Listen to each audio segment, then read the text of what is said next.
Happy birthday, Savannah. Here is your creepypasta gift. You can understand why we weren't exactly expecting this. Dr. Greaves had been talking for hours, but I'd barely been listening. I was fixated on the windswept Arctic plain beneath me. The turbulence this low down was rough, and the inside of the plane was close to freezing. But the view it offered was astonishing.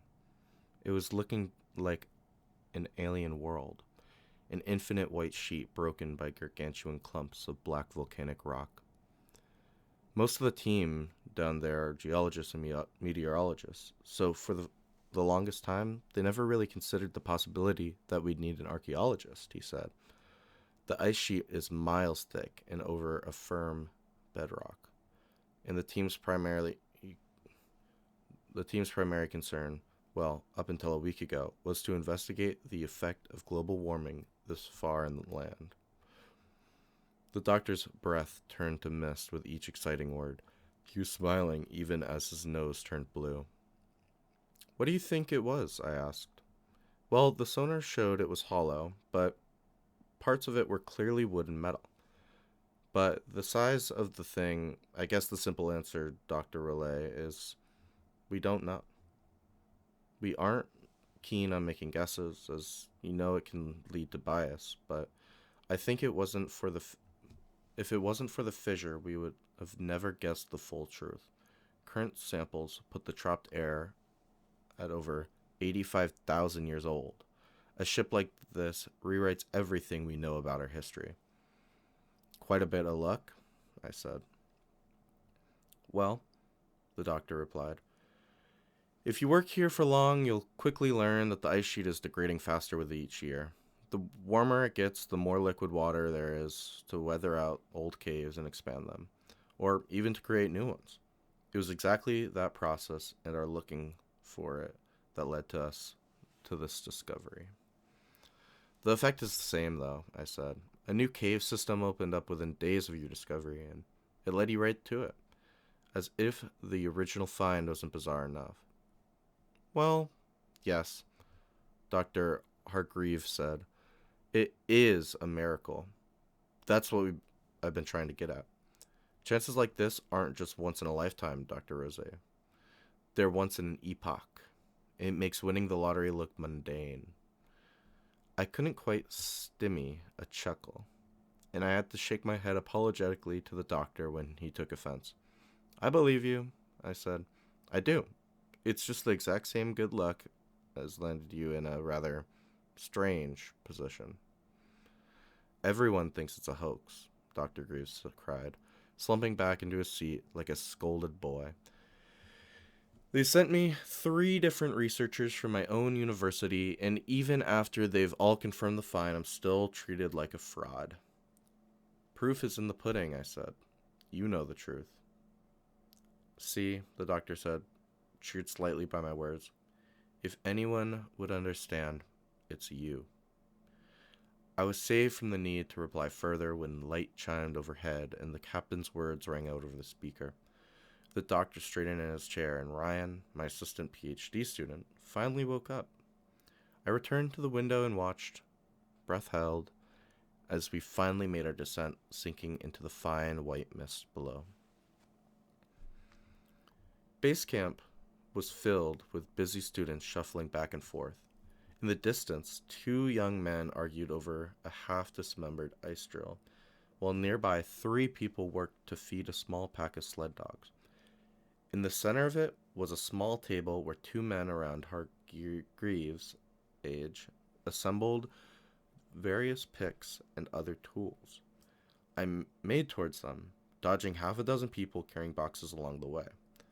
Everyone looked exhausted and utterly disinterested in my arrival, and it was only when Dr. Greaves caught up with me and called out to the 2 men in the center that they looked up and paid attention. Ah, Dr. Rose, the oldest called out, fat and plump with red cheeks like Santa. Good to see you. Bloody tough going, isn't it? Bet you've never flown anywhere like this before. It's certainly something, I answered, as he took my hand and shook it. I am Dr. Whittle, This is Professor Shawley, he pointed out to the whipcord thin man beside him, who looked very much like the classic ideal of an aged adventurer. And obviously, you're acquainted with Dr. Greaves. The mustachioed man beside me smiled and gave a nod. Now we've had a few of the staff put aside what data we've managed to collect so far and put it in your tent, which you'll find, hopefully to your liking, just over there. He pointed to some far corner of the camp and smiled as if it was all the introduction I needed.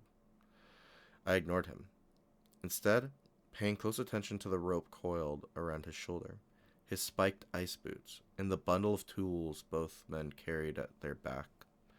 I'd like to see it, I said. I'll gear up now and join you. Oh, well, we sort of hoped you... No need to worry about my schedule, gentlemen, I smiled. That's my job. I'll be with you shortly. I picked up my things and marched towards my tent, taking only brief notice of the small cot and the heater I'd been provided. I hadn't arrived unprepared, and despite what Dr. Whittle might have thought, I'd spent years working in the Arctic Circle and was just as well equipped to deal with the climate as the best of them. By the time I was unpacked and ready, barely half an hour had passed. And yet, when I left my tent, I saw that the three doctors were nowhere to be found. I pulled aside a young woman making her way past and asked if she'd seen where they went. She told me that they'd announced their descent just after I'd entered my tent. I was seething at the news and had her show me the entrance to the fissure. Sure enough, there was a fresh rigging buried in the ice, slack rope hanging loose over the edge. Thank you, I muttered, and attached my own safety line to the rigging, accepting that I'd be traveling solo. The girl tried to talk me out of it, but I was already a meter down before she could finish her plea. I can't say exactly why I did it, except I'd been pulling into this venture at the last possible minute and wasn't very happy about it. From Dr. Hargreaves' behavior on the plane, I thought, perhaps the researchers on site would be friendly enough, but it seems they'd figured out what I'd known right from the beginning. I had been brought in by the university to harm the project's credit, not bolster it. I was a black enough sheep that from the time my name would be stapled on to the risky papers, willingly or not, to help ensure they sank in unfavorable journals.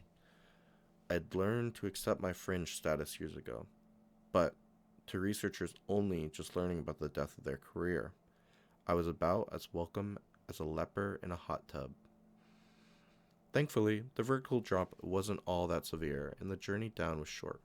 The fissures penetrated a small cave system below the surface, and after a few dozen feet, I landed on flat ground. I'd previously worked in ice caves close to the edge of the Canadian coast, and most of them have a floor made of bedrock. But in Greenland, the ice sheet can reach 3 kilometers in thickness, and there was nothing but water-worn ice for my feet to find purchase. I felt kind of vertigo imagining myself hovering 2 miles over the earth. It was like another world down there. Fine motes of snow drifted lazily down from the breach above the gale force wind, ever present on the surface, had been whittled down to a distant whistle. It was not dark as you might expect, because the crystal blue walls turned any torch into a dazzling light display. The effect was one of insulating warmth and uncanny beauty, but it made me feel small. Too small to be mucking around in a continent-sized lump of ice where even the minutest shift in material would leave me crushed like a gnat. I pushed on regardless, and the cave system opened up after a dozen meters, but the vast empty spaces only doubled the feeling of insignificance. Thank God there were clearly marked guidelines to clip onto. I must have fallen half a dozen times, and one of them brought me frighteningly close to tumbling into a bottomless chasm. Without those safety lines, I would have slid right on over the sloped edge and died. But if those 3 dots could manage it, I knew I could too. It was just a matter of following the trail and staying clipped on. By the time I arrived, I was red-faced and sweaty, and had more than a few bruises hidden by my thick clothes. The three men couldn't see any of those, but they raised an eyebrow at my breathless state, and I heard Dr. Whittle make some shitty comment beneath his breath. I was getting ready to really start tearing into them when finally I saw it, and I wasn't in much shape to do anything afterwards except gawk. It really did look like the photos, and in fact, for a second there, I did not believe my own eyes. I just couldn't piece it together as something real. If I had taken a picture, you would have called it fake. If I had sketched it or painted it, you'd think it is a pretty picture of a dream, but nothing more. I've seen photos of glacial ice bisected by sudden geological change, seen the clear blue crystal standing tall like an impossible snapshot of the ocean depths, but this was something else. Just a few meters away from where I stood, the wall of ice began, and a few meters further, the prow of an enormous ship was clearly seen, frozen perfectly in time. Impossibly large for any wooden vessel I've ever seen. It was like a jagged piece of rock or wood that jutted out of the darkness towards us, and so that only the nose was visible. It looked like some colossal aquatic predator with its face pressed against a sheet of glass, and you couldn't help but feel a little afraid looking at it. "How big is it?" I said, stammering the words out like a frightening child. "The air pocket is around 800 meters. I looked toward the three men. I didn't even remember who'd spoke, but my face must have said what I was thinking because Dr. Whittle spoke up quickly again. "The nose, which is clearly visible at about 100 meters tall. Whether the ship behind it is 800 meters long, we can't easily say, but the sonar shows the cavity it's trapped in is about 800 meters long. "It could be half that," I said, and still piss all over everything I've ever understood about the limits of shipbuilding. The largest ships currently in existence reach around 4 to 500 meters. This is a city that floats. "It shouldn't exist," Professor Shawley snarled, and I realized the sour-faced adventurer wasn't making the comment out of awe or even curiosity.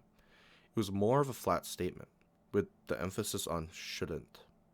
Dr. Whittle and Greaves both noticed this, and something of an argument quickly broke out. "Well, it does exist, Garrett," Dr. Whittle cried. "That issue has long been settled." "This is the opportunity of a lifetime," Dr. Greaves said. "Please, gentlemen, this is truly something special." But Professor Shawley was obstinate and difficult, and he never fully stated his case while I was present. Instead, he skirted around the idea that they should have never reported it, that they had somehow breached their scientific responsibility by ignoring the evidence of their own eyes. In the meantime, I returned to the ship, absolutely breathtaken by its imposing size and jagged outline. It looked unlike any ship I'd ever seen.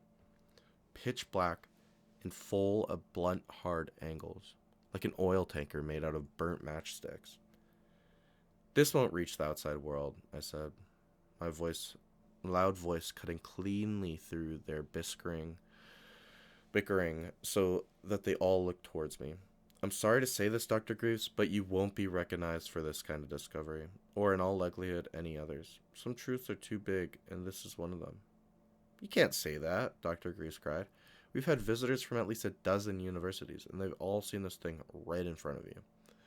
"And they won't be recognized either," I smiled. "Some things break scientific method, and this, oh boy, this is a big one." "But we have to try," he cried. "You said it yourself, the proof is in the pudding." "I'm not surprised you're trying to pull us into your silly conspiracy peddling," Dr. Whittle snorted. "None of you will see this work published," I told him, ignoring Dr. Whittle's remark. "Not even in the small journals, to be honest. I thought it was a hoax, and despite the things I've seen and so does everyone else, and they don't have the benefit of my experience. The fact you so readily called in help will only make this worse for you, because the sooner it becomes clear you really do have something, well, that's when they show up. They are welcome to it, Professor Shelley said, a glint of defeat in his eye. I never wanted to beat Galileo. I don't blame you, I replied, but there are worse hills to die on. As it stands, I'd say you have a week or two before a very stern-looking people turn up and start taking everything you have. At least, that's my experience. Of course, cried Dr. Whittle. Here we go again. The strange men in suits, the inexplicable stalling of a bright young career, threats, and even direct coercion. The difference here, Dr. Roulet, is that we have proof of our claims instead of parading around some nonsense theory about prehistoric civilizations. I left that last part unanswered and instead cut to the chase. You have 7 to 14 days, I said. Your careers are dead. There is no acclaim to be had, no work in the history books. I am truly sorry, but sooner or later you must mourn the death of your life's work, because it's happening one way or another. Why else would I be sent here to taint you all by association? Any of your colleagues who openly support you will quickly find themselves out of pocket for all sorts of reasons. Dismiss it as a conspiracy all you want. I'm long past arguing. But all you have going for you is that people who matter still think you're lying, and that buys you time. Time to do what? Asked Dr. Graves. I pointed to the ship. To go take a closer look. There'll be no credit, no claims, no glory, no acclaim. Just the truth. For you and you alone. Scream this news from a mountaintop and all you'll get is struck by lightning. But for those of us who value knowledge for its own sake, there will always be truth of what lies in that ship. So, I rubbed my hands together with barely contained glee. Who wants to crack this thing open? Ryan was fiddling with the lighting on his camera, but I didn't have the heart to tell him none of it would leave the camp intact. Still, his expertise on remote camera rigs was very helpful, and there was something strangely funny watching him explain the concept of a GoPro to Professor Shalley. As it was, we'd managed to jerry-rig a pretty half-decent solution to what just about every problem that had popped up in the last 4 days, and with the recording equipment all set, we were good to go. Now the cave was almost always occupied, as various engineers and mechanics had worked tirelessly to first drill into the ice and then establish a safe corridor to the ship's hull. All under sealed airtight conditions. Tents were set up and quarantine procedures established, and standard hazmat deep pressure suits were hanging by the improvised bulkhead. Turns out that my connections weren't so unwanted after all, and by the time I had a drill flown in that was worth over $250,000. Actually, pounds. Dr. Whittle finally started warming up to me. Professor Shalley remained distant, but he broke one quiet evening while I sat outside my tent and smoked, coming over to ask how I'd possibly known the head of the company well enough to work this kind of favor. Proof is in the pudding, I smiled. My theories went down in flames, but the truth is still worth something in the right places. How do you think I fund my research?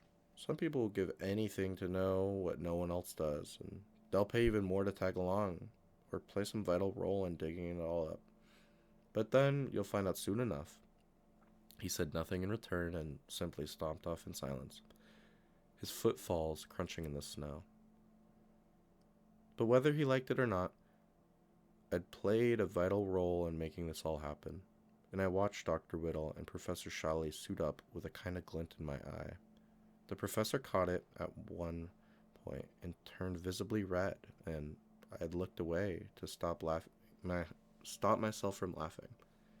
This couldn't have happened without me. And I stopped just short to openly reveling in it. Once Ryan had the remote camera feed all set up, They pulled their unwieldy helmets and started the long waddle to the bulkhead. I had felt a powerful sense of accomplishment all throughout this day, and yet the sight of the two men approaching the door with the ship looming overhead left me frightened for them. The ship was pitch black, splinter, in the abyssal depths, and nothing about it looked welcoming. A floating city far too large to imagine moving around the open ocean. My own experience taught me that there were old things buried deep in the earth that do not like being woken up, and the question of who had built the ship and how remained hanging over all our heads. When I took the time to consult a few marine architects, they all practically laughed me off on the phone at the suggestion of an 800-meter long wooden ship. Even with all the luxuries of modern technology, they said, such a thing simply isn't feasible. Only one, had floated the novel idea that it might somehow be workable if the wood scaled in size as well. But of course, he had laughed. That required a tree over 800 meters tall, and to create a really solid structure with any hope of surviving the stress, and gravity puts a hard limit on how tall trees grow. I hadn't liked to think too much on that. I wasn't sure how to file it away in my brain, so I left it floating around until it came back to me in the moment as I watched the doctors enter the bulkhead and disappear from view. It was a question that should have inspired awe and fascination, but that ship looked all too hungry, and I turned to the remote feed with a feeling of intense anxiety. It took hours for the two men to finally cut an entrance into the hole, and the whole time a small army of students waited on hand to take away the steady stream of samples and begin testing. By the time they cut the final section away, Dr. Greaves had joined me, and we waited with bated breath. "Here we go," Dr. Whittle muttered to himself as I watched as he plunged ahead. The entrance was about 2 feet off the ground, and one of the men leaned forward into the darkness. His light was pale and chalky in the gloom, showing a floor coated in thick layers of dust that flared bright white in the camera. Debris littered the floor, buried under the blankets of dust like cabins in the snow. When one of the men started to climb upwards, his movement disturbed a flurry of ashy flakes that swept across the screen like a blizzard. They flashed brightly in the camera's glare, and visibly was poor. We could see no walls yet, just an empty space. Hesitantly, Charlie took his first steps and swept his head around to gauge the size of the room. It was enormous, though the ceiling was low and the shadows felt claustrophobic. We hadn't had time to arrange the proper medical monitoring, but I could well imagine both men's hearts were racing. Their breath filled their helmets, and more than once they swallowed too loudly for our comfort. They walked onwards until a few meters. Something came into view.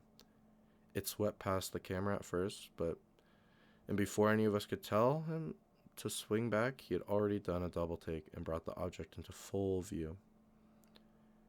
It was a cage filled with a little more than a pile of white dust, and besides it was an identical one with similar contents. A few feet behind it, a wall came into sight. The men's torches caught sight of other crates lined up in a row. Their exact number was lost to darkness, but even with our limited sight, we saw that they were arranged in repeating patterns of pairs. 2 by 2, I muttered.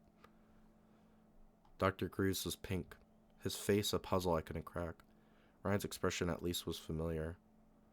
"What the fuck?" he groaned. I turned back to the feeds and watched the two men follow the wall.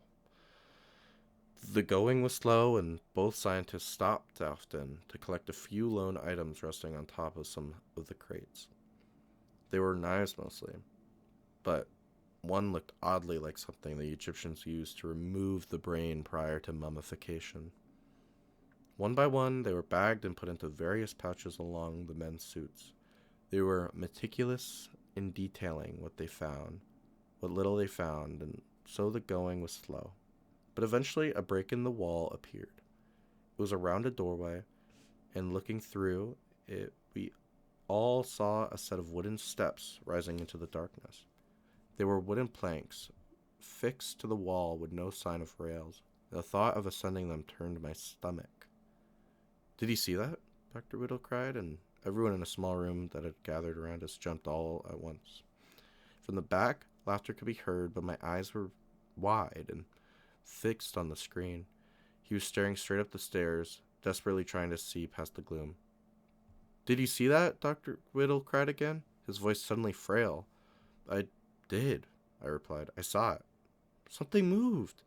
"That's not possible, Doctor," Dr. Gruce grabbing the speaker. "Check the audio readings," Professor Shelley said, his voice grave. "I didn't see anything, but I'm sure I heard it." Ryan was already on it. While we had access to 2 standard radios, the suits included extremely sensitive recorders designed to pick up the faintest of noise. I didn't tell anyone on site, but they were actually specialist items used by ghost hunters to detect EVP. At the time, I'd found the irony delicious. Sitting there as Ryan skipped through the first 20 minutes of recording, it wasn't irony I could taste, but instead the acid wash of terror that stung the back of my throat. We saw it before we heard it, a rising peak in the waveform that stood out from any other noise. When it reached playback, it began as some ill-defining shuffling, briefly pierced by a loud and clearly defined thump, following by fading drumming sound akin to footfalls retreating into the distance. For the last minutes, Whittle had refused to take his eyes from the stairway, but Shelley's feed was roaming from side to side. He had focused on a doorway that appeared in the corridor a few meters down. I imagined he was terrified, just like the rest of us.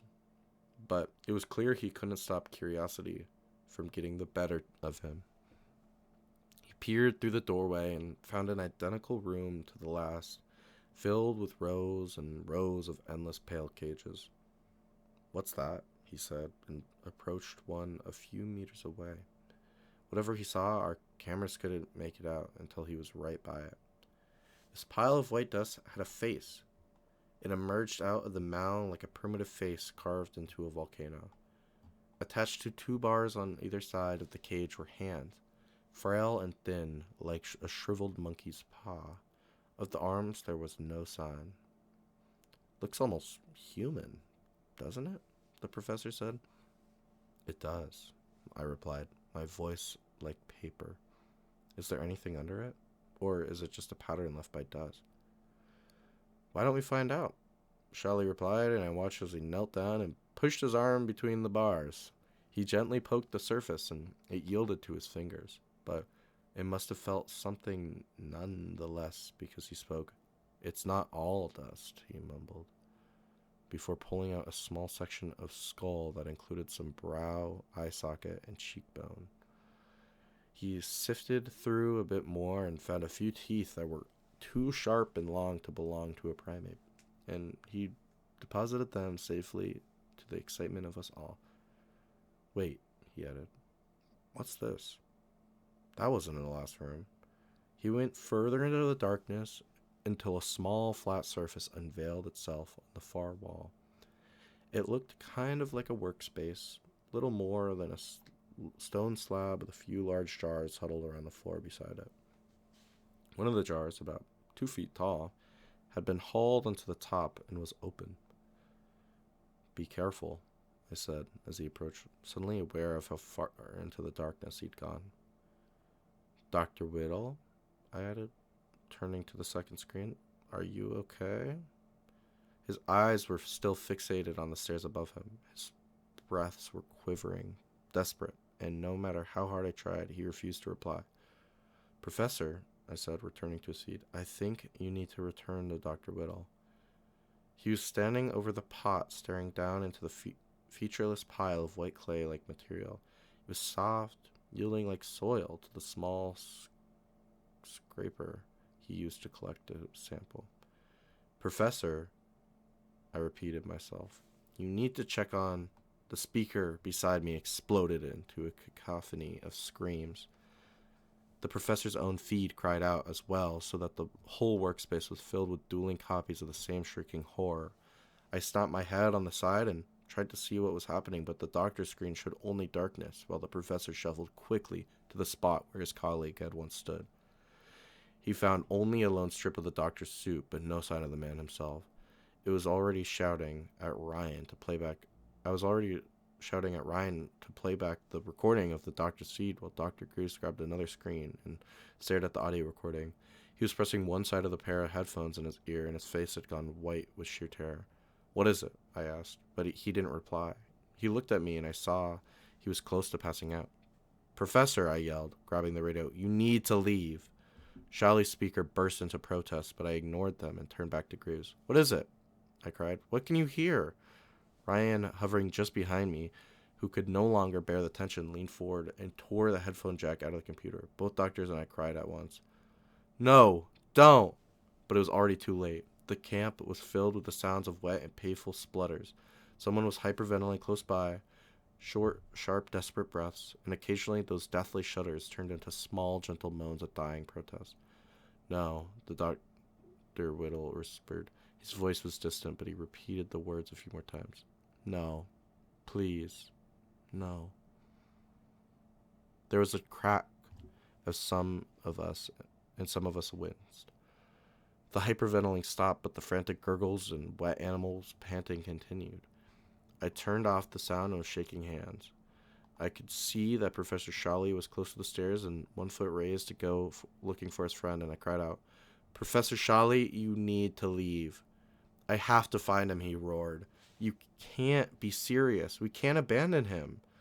His voice was so loud it hurt the speakers. It was a sobering outburst. As his words died, the whole cave became silent until the only sound of dripping water and the radio static could be heard. Suddenly, we were all aware of how alone the professor was, and so was he.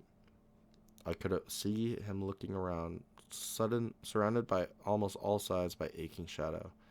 This was an impossible nightmare carved out of tar, disorientating and distressed in ways that reeked of the uncanny. Leave, I whispered, and this time he didn't argue. He nodded, probably more to himself than to me, and at last he turned back the way he came. It was awkward to walk in the suit, but I willed him on to go as quickly as possible. I don't know if it was our imagination, but during tense silence, the white hiss of the radio seemed full of spectral bumps and shuffles, and I could see the paranoia, fear affect Shalley.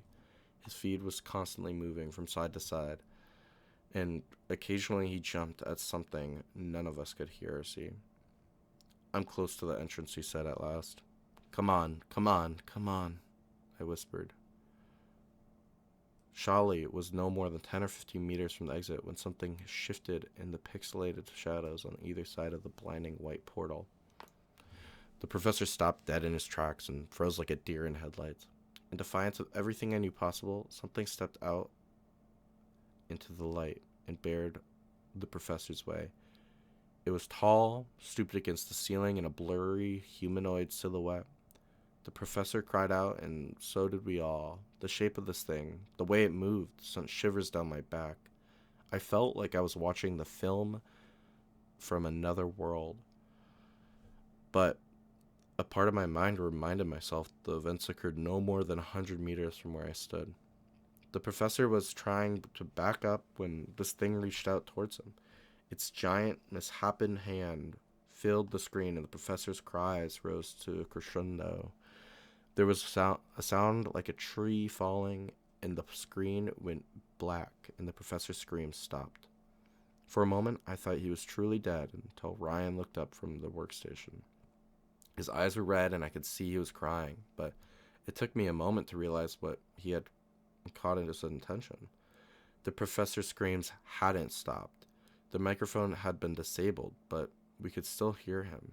His voice was now tiny, faintly audible through the distant ice and thick airlock doors, but we could still hear him, and he was squealing like a pig. I was barely able to stand, but I managed to approach the door. I was close enough to touch it when the screaming finally stopped for real this time. In those final few seconds, I was just able to make out what he was saying. He was pleading for it to stop. "Is the air safe?" I asked. "Yes, quite safe now that we pumped oxygen into the cavity," Dr. Cruz replied. My face was pressed to the bulkhead's window. From where I stood, I could just make out the tattered remains of Professor Shawley's suit, sitting a few feet inside the hull of the ship. "How long until the security detail arrived?" the doctor asked, his head peering over my shoulders. "Days," I answered. "We're pushed for time. I want what's left of that suit." You can't be seriously going through with this." The camp was quiet. After the previous day's events, I'd forbidden anyone from sleeping in the secondary site, and I insisted everyone make the hike up to the old one on the surface. It wasn't just about safety. The doctor and I had devised a plan to snatch the suit, and hopefully whatever few samples remain, and I wanted no one around when we did. For the thousandth time, I told him, I am deadly serious. Good God, I could sprint there and back in less than 10 seconds. Just keep the lights on, the door open, and that shotgun pointed firmly at the hole. "This isn't very scientific," he groaned. "And dolphins don't look like mammals, but they absolutely still are," I said. "Sometimes science isn't very scientific." I didn't wait for him to reply. I opened the door and stepped forward. I wore no suit for this encounter and took deep breaths, stifling the urge to dwell on the exact nature of the air I breathed, before breaking out into a sudden sprint. I felt like a kid running past the closet to get to the bathroom late at night, except now I was running right towards the darkness, not past it. I cleared the tunnel quickly, reaching the entrance in a few seconds. I wanted this to be over. My heart was in my throat, my scalp felt cold, and my stomach was like a lead weight holding me down.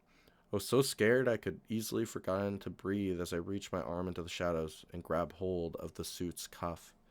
I could feel myself losing control, but I couldn't stop. Not now. I pulled at the material and cried out in despair when something tore, and I was left holding nothing but a small clump of vinyl-like fabric. "Shit!" I cried, snapping my head back towards the petrified doctor. "Keep that fucking door open." I reached my hand out into the darkness so far that my chest touched the floor, and every single cell in my body started screaming at me to leave. Without the suit, my perception was crystal clear, and I could hear every creak and groan of that wooden superstructure. But I wouldn't back out.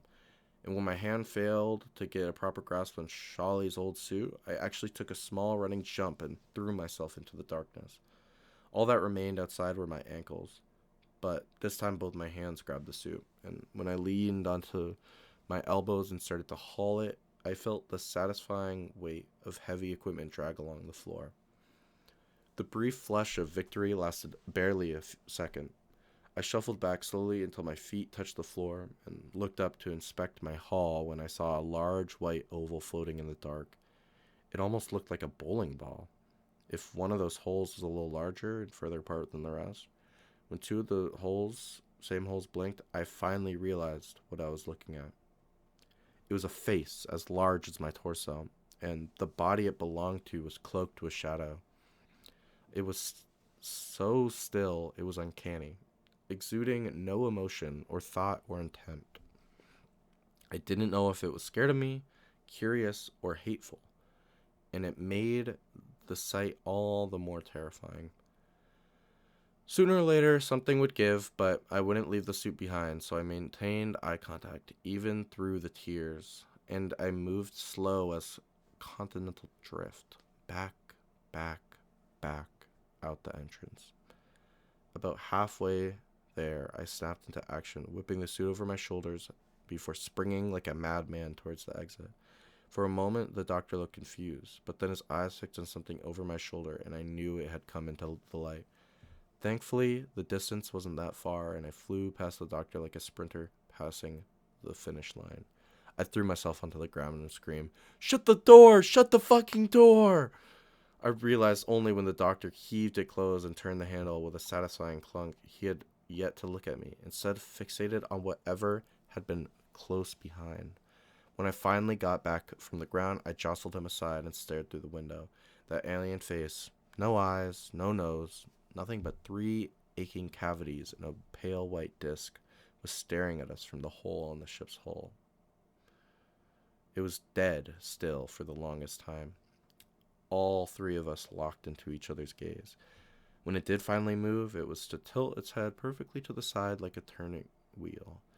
There it stayed for a few more seconds, watching us like a curious dog before sinking back slowly into the monstrous ship. It's fungal, the young woman said, holding a sample of clay, unlike anything I've ever seen, except in some ancient fossils, and even then, not quite like this. Food, perhaps? The doctor asked. I wouldn't eat it, the biologist squirmed.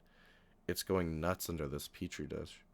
It may look inert, but whatever's going on under the surface, it's doing it at an astonishing rate. In the time we've had it, the sample has undergone tens of thousands of generations. What about the dust? And I asked. And the sample we retrieved? Similar makeup, but different. I'm not sure.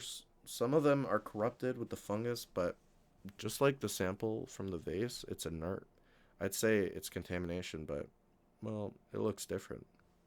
What do you mean? The doctor asked. I don't know, she replied with a shake of her head. In some of the samples, there were similar features. Dry air helped to preserve some cell samples in the skull, but that's even stranger. The marrow itself is fungal in origin, but there are blood vessels that look distinctly mammalian. Not to mention, the cranial structure is definitely primate. I don't suppose you can shed any light on this? Dr. Greaves asked, turning to me. I walked over to the sample and took a small piece of it onto my finger. Both the doctor and biologist hissed endless warnings at me, but I waved them off. I crushed the small piece between 2 fingers and then rolled it back into a single ball. I even took a moment to smell it. It's clay, I said. Or rather, something that anyone without a microscope would say is clay. What does that mean? The doctor asked. The deluge is the oldest myth in the world. Noah and his ark are found in the oldest recorded civilizations, creeping through Sumerian, Mesopotamian, and Babylonian cultures. It's part of nearly every single creation myth, whether it's Hindu, Greek, or Welsh, I said. And yet, what does old even mean? The oldest officially recognized version of Noah dates around 2000 BC. So what? Current estimates say the human race is 1 million years old. Humans as we would recognize them, anatomically modern humans, reach back anywhere between 100,000 and 150,000 years. The bulk of my work is focused on uncovering the truth of those lost epochs where conventional science would have you believe we lit fires and chased ox. We certainly did those things, but I spent my life trying to prove that we were not idle, that many people in those times achieved great heights, some even greater than ours. You believe this ship was built by very civilizations you claim? Dr. Priest paused briefly to correct himself. He couldn't treat my research like some fringe conspiracy theory anymore, not with a floating city frozen in ice a few hundred meters away. The civilizations you found evidence of? I shrugged. Maybe. I've certainly come across the deluge of myth in some of the works I uncovered in the Canadian wilderness. I would have tried to publish, but it was long past that sort of thing. What did the myth say? The biologist asked. They wrote of Dairun Anash, a man compelled to construct an enormous ship at the behest of his gods. It was a test of his character and his faith. And just like our versions, he was to use the ship to repopulate the world after an apocalyptic flood that did indeed arrive in some form. But unlike all the other versions of this tale, Dairun Anash was not a hero. He was a sculptor of clay, perhaps the greatest in the world or to ever have lived.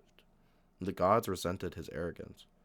So one night they approached him and said his gift for sculptures was so magnificent it exceeded even theirs, and Even though the world was due to end with terrible flood, they wished for him to be the benefactor of the blank slate that would be left over.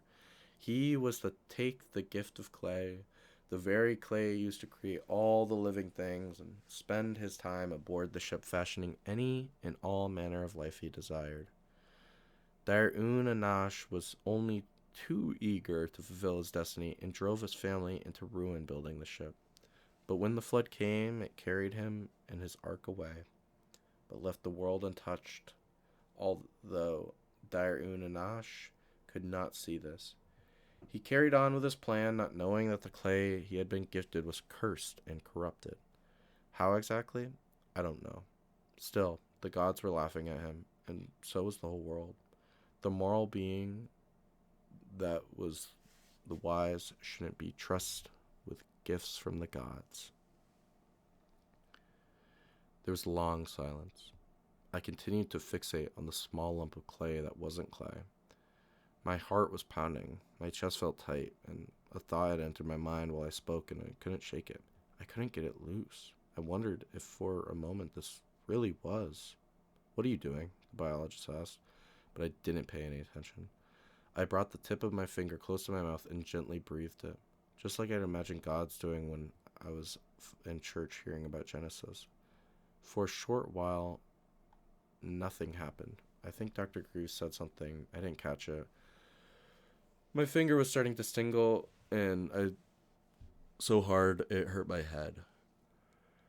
Slowly at first, but with gathering certainty, the small piece of clay started to squirm.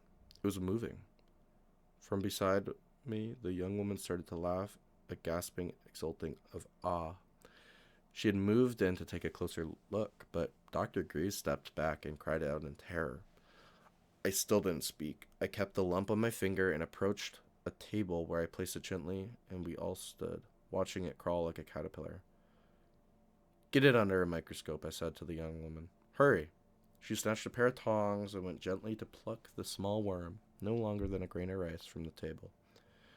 The metal had barely touched it when suddenly something white and veiny shot out of the worm and groped around the tongs. It expanded and branched like the tongue of a ribbon worm, forking across the table in pale rivulets so quickly that the biologist, was forced to drop the instrument with a cry of terror. She jumped back just as the proboscis left the table and tongued the air, roaming, grasping for something else to take.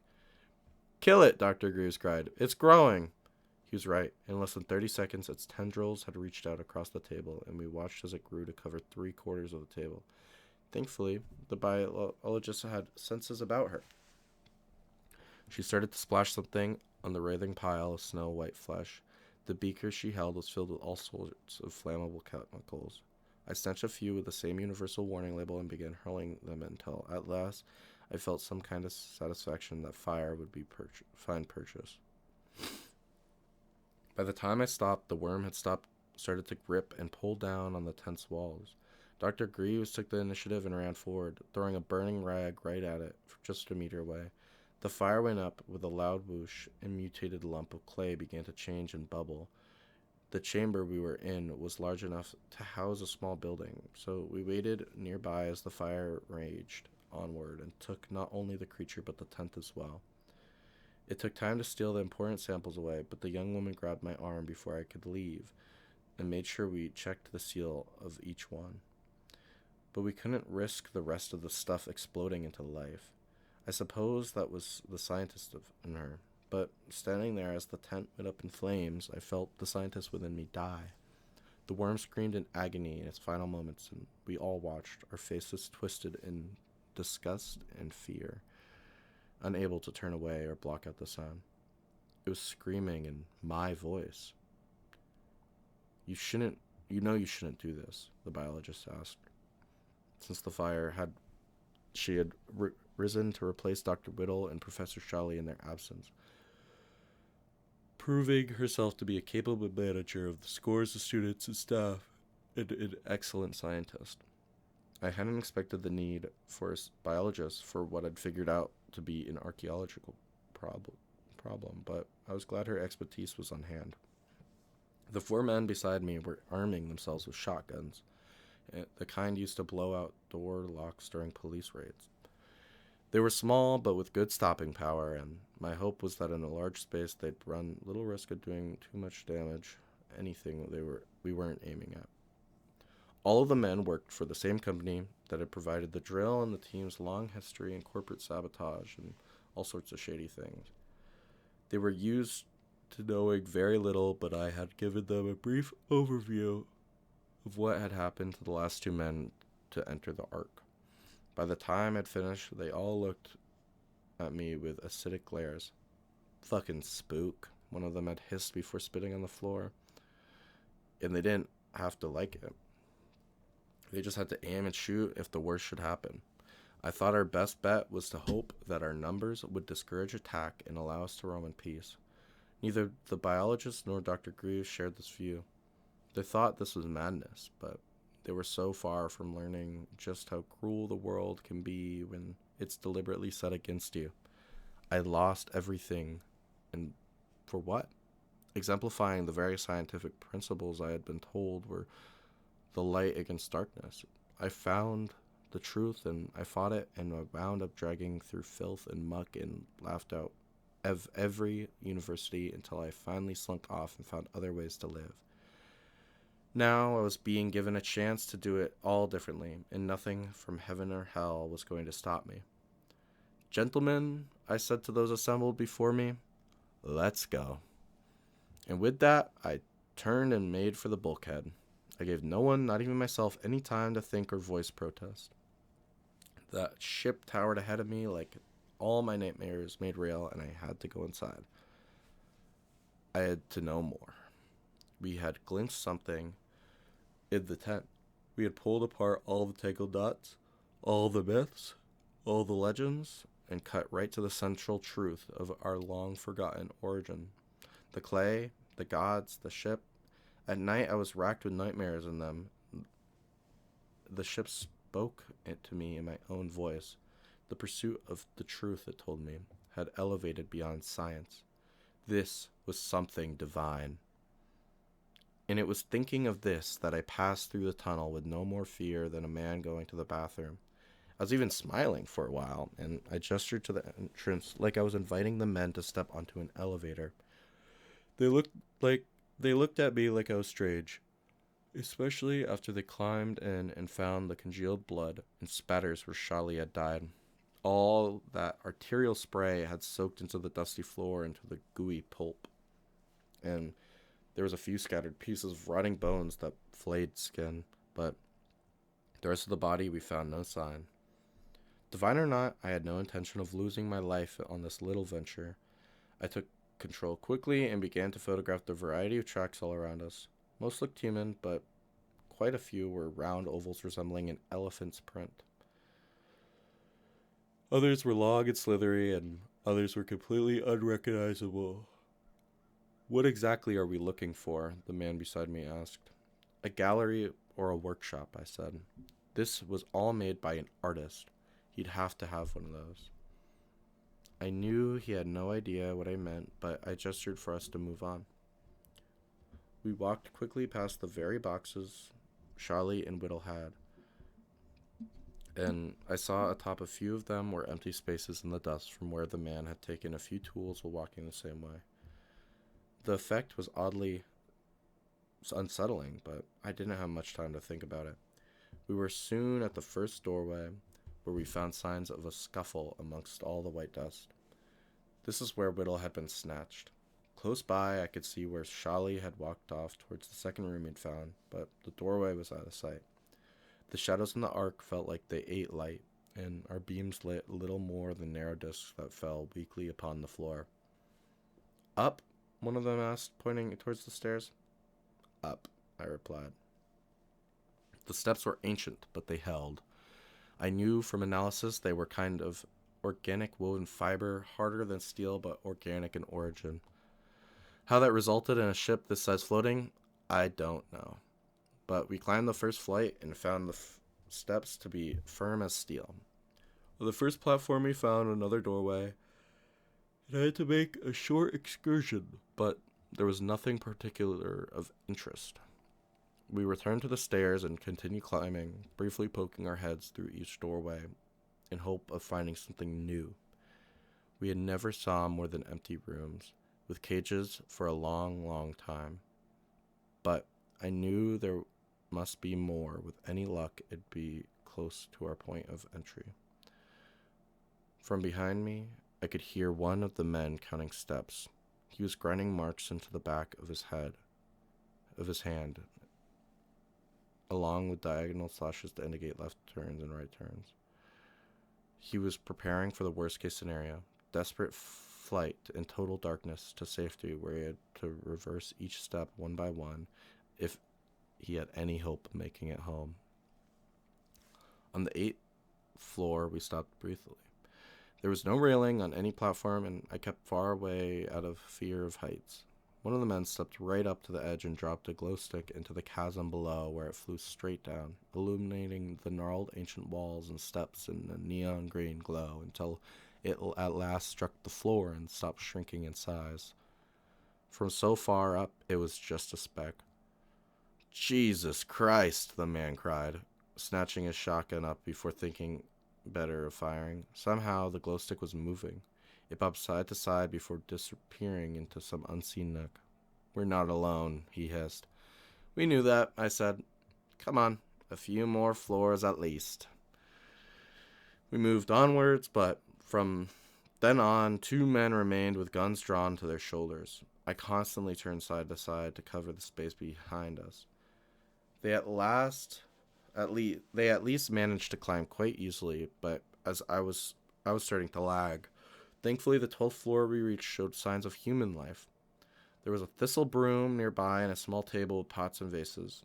Some of the doors had hieroglyphs around them, and the posts on this door were carved in fine, beautiful patterns.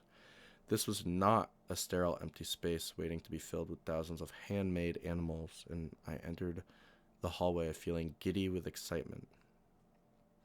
I pushed a few doors open and found old wooden beds next to small tables. There were small figurines carved out of wood on quite a few, and along with small metal plates I think were used to hold candles. In total, we found 20 rooms with these simple and rustic signs of occupation. There were ancient blankets rolled up onto shelves, plates laid out for food. One room even had a few toys left on the floor.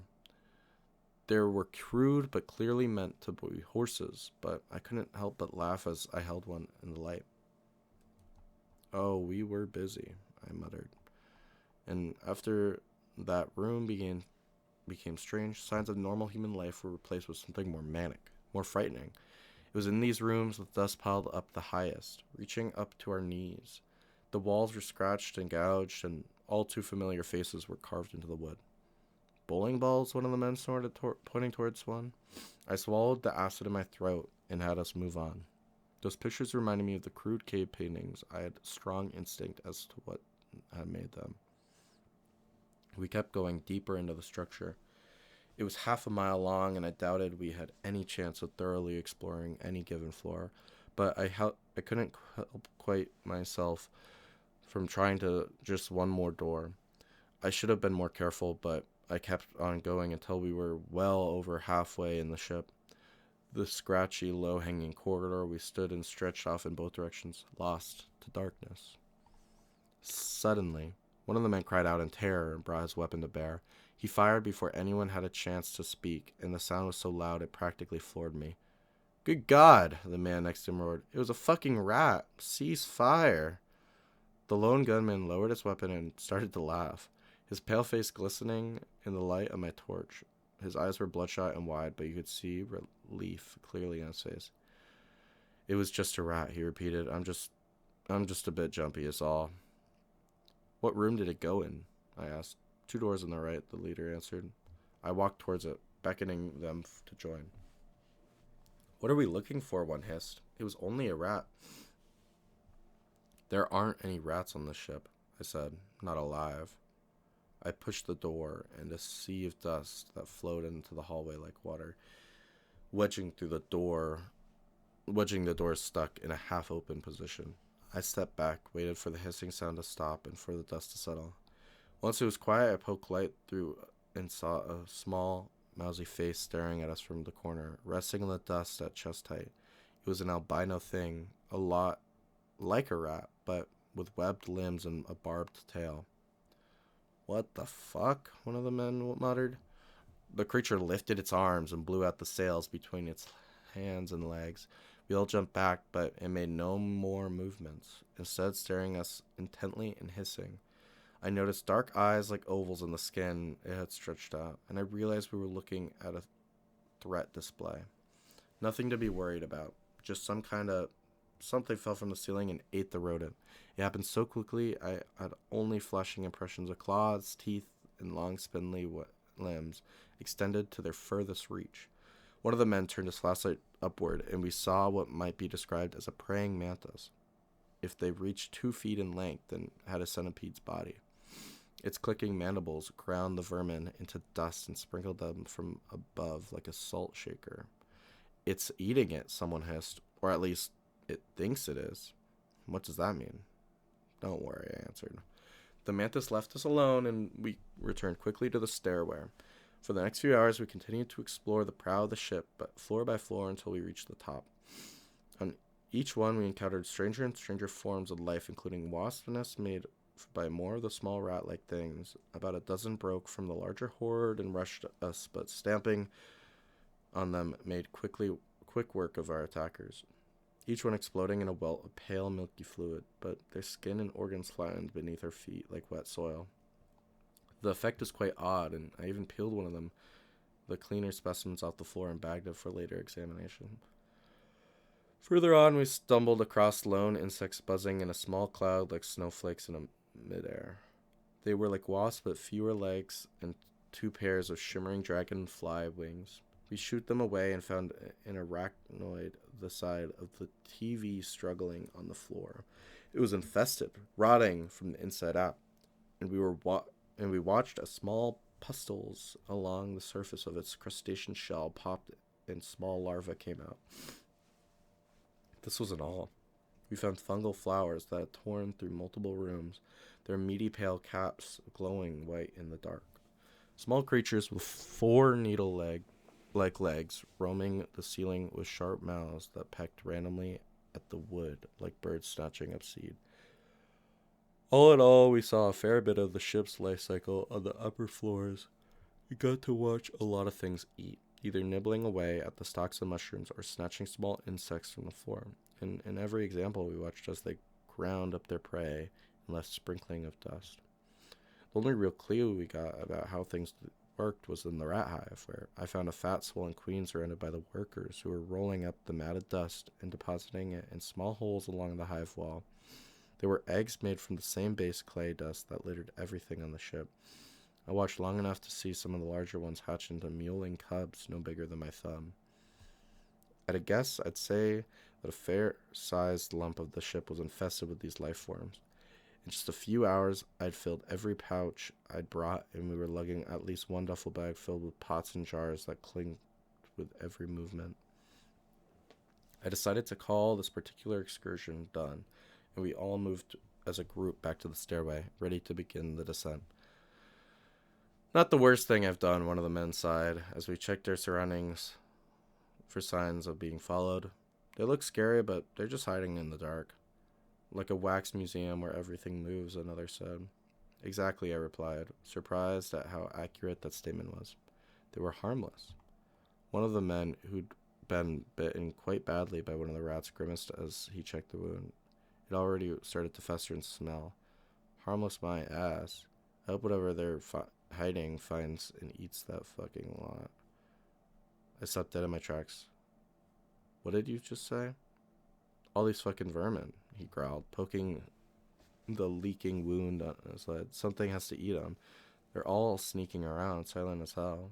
Did you notice that? It's the dark. And they don't worry about sight, they worry about the sound. That's why they're all up here, another chimed in. I thought you'd have figured that out by now, Doc. Shit, I cried. We've been looking in the wrong place. We should have stayed on the lower floors. What we were looking for will be down there. Do you hear yourself? One of the men asked. I thought you wanted to be safe. Didn't you see that glow stick moving? Exactly, I answered. Let's go. We descended down the stairs, quickly returned to the entrance, rushing past one black doorway after another. The misty air of each hall was thick with floating motes of dust, and it reminded me of looking into the cabin of a sunken ship, which I suppose we were. After a while, I stopped looking, not liking the look of the shifting watery darkness,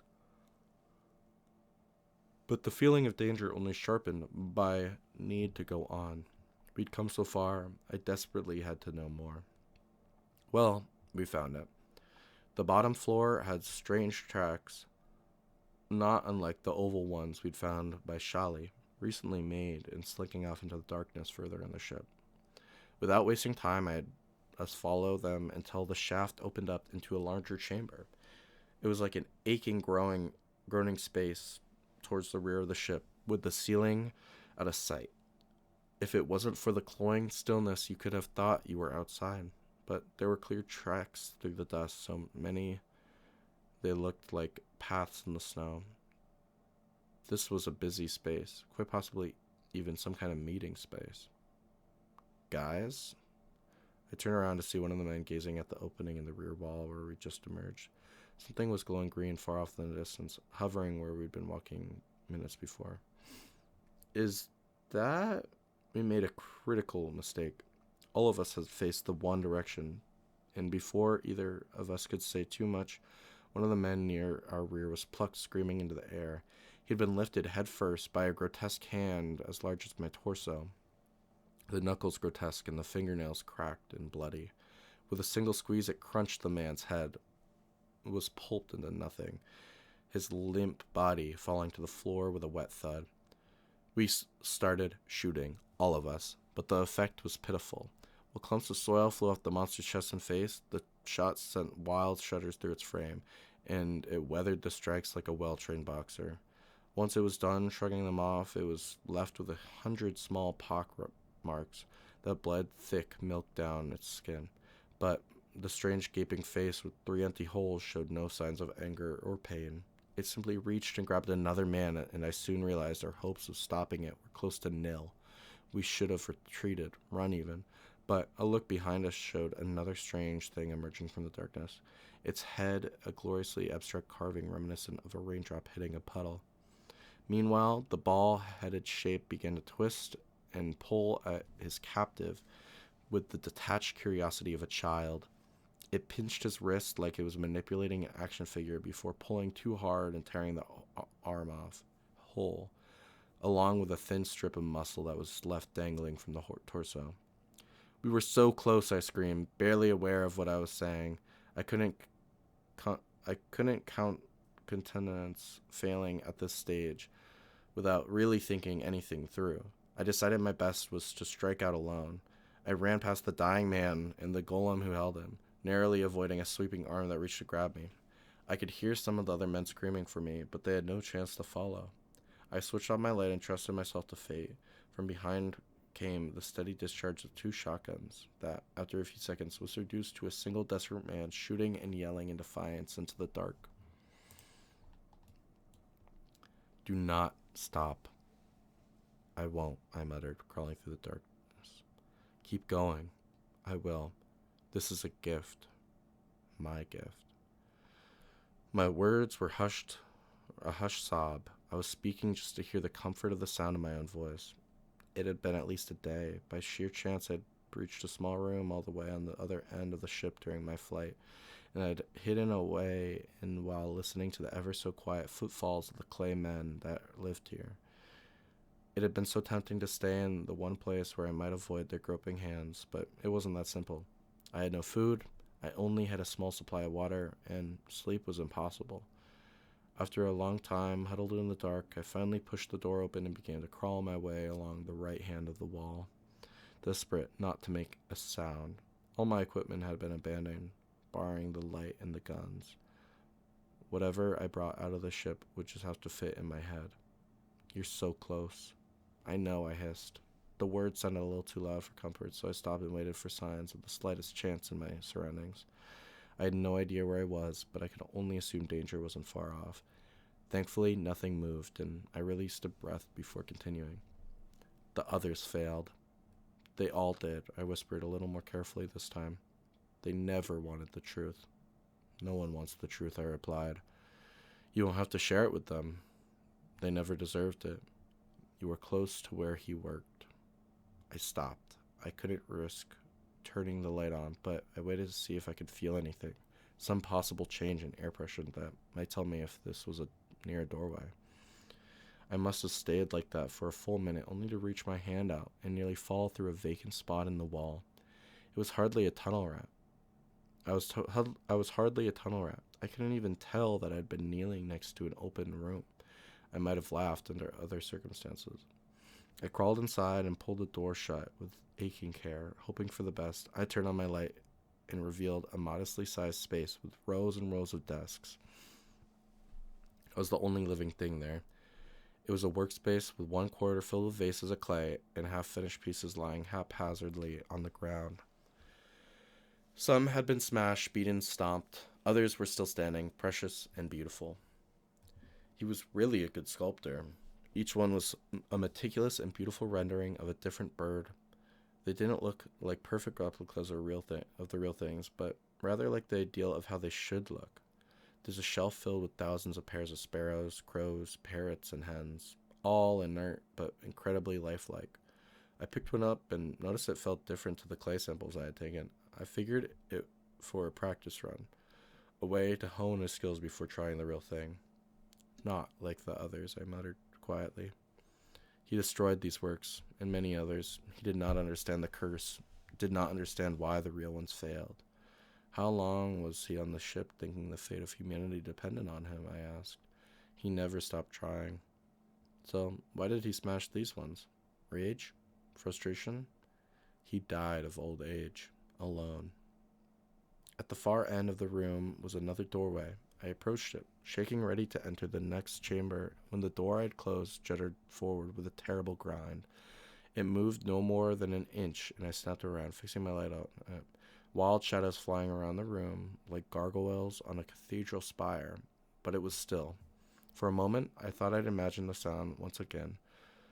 The frame shivered, and the door moved another inch. A single white figure probed the gap and reached around the door, soon followed by two others. Run.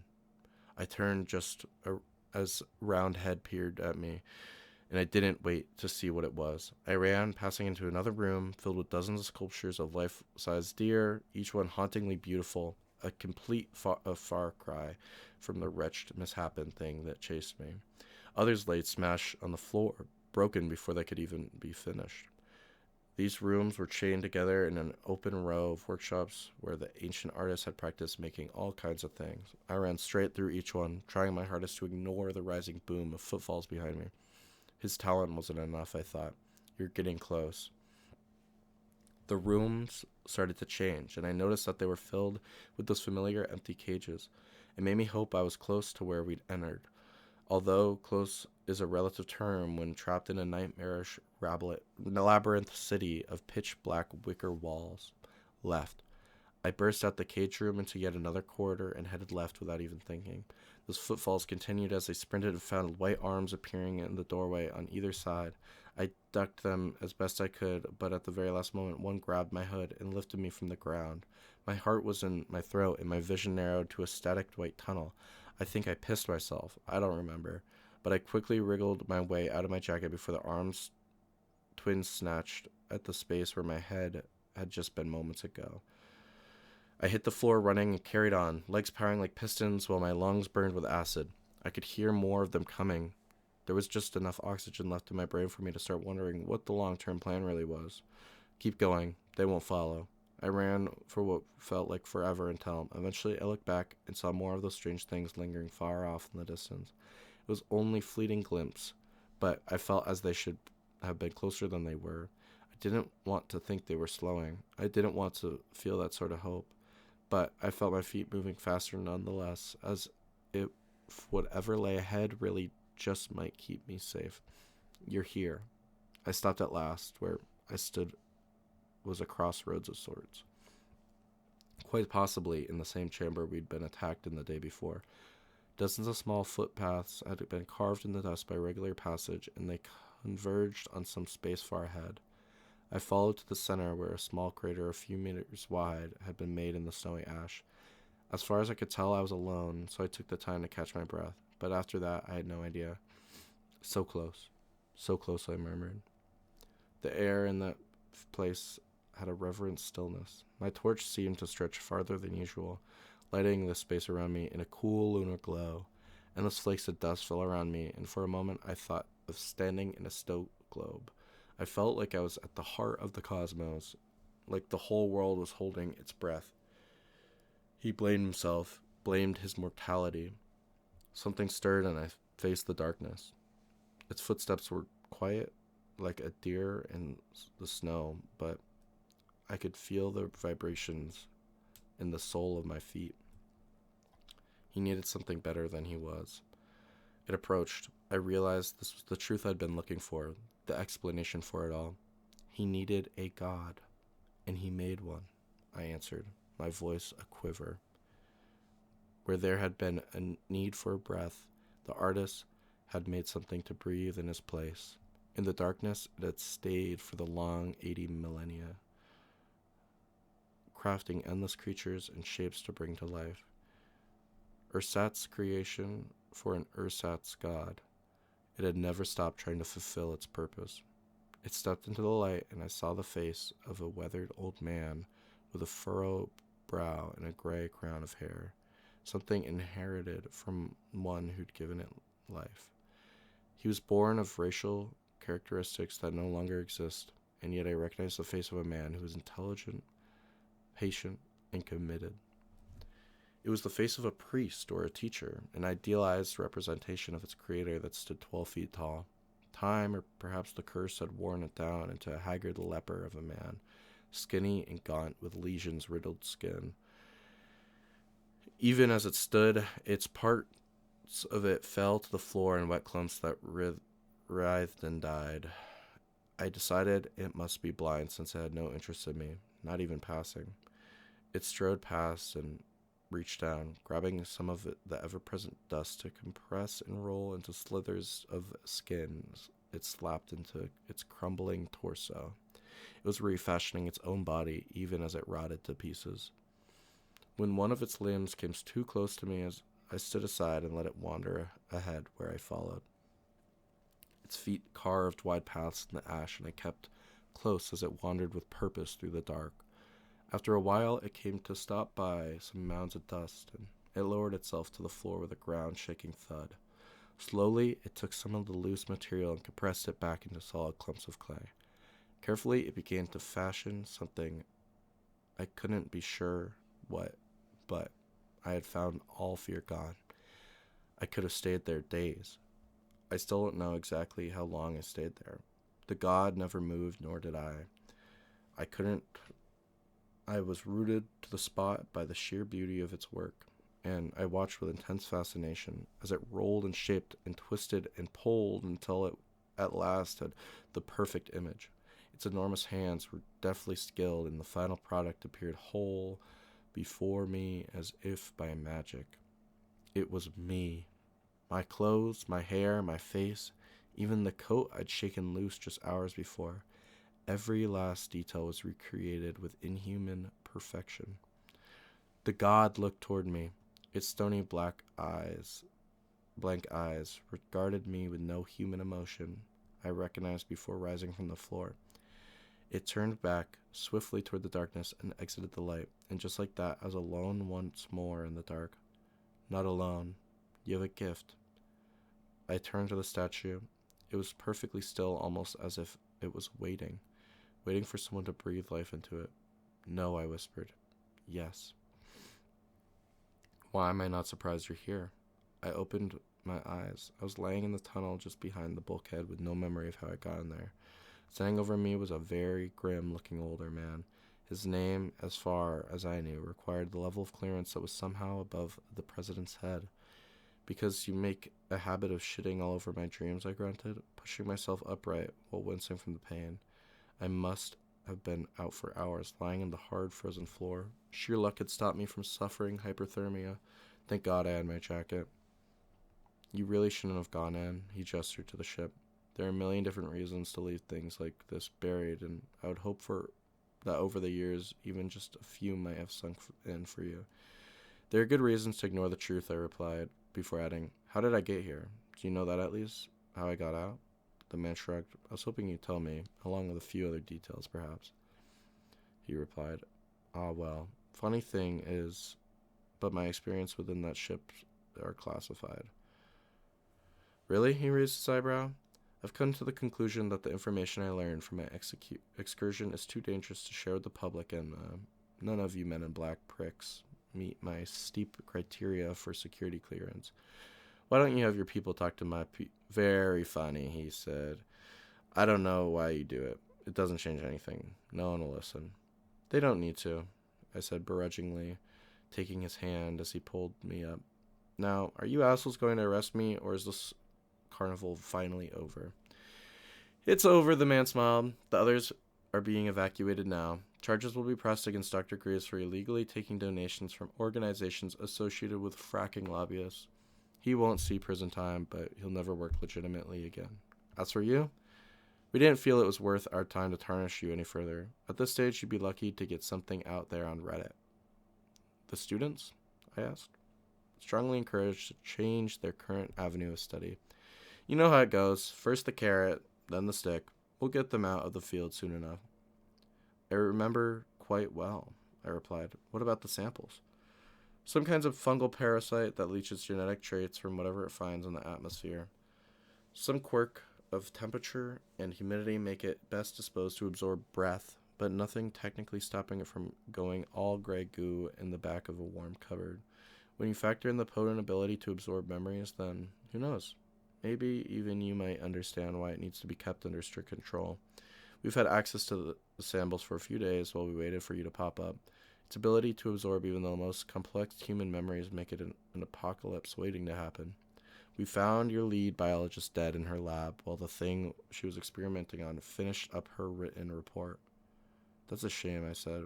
She was a hard worker and very smart. Yes, it is, he replied, eyeing me with disdain. Yet another avoidable death.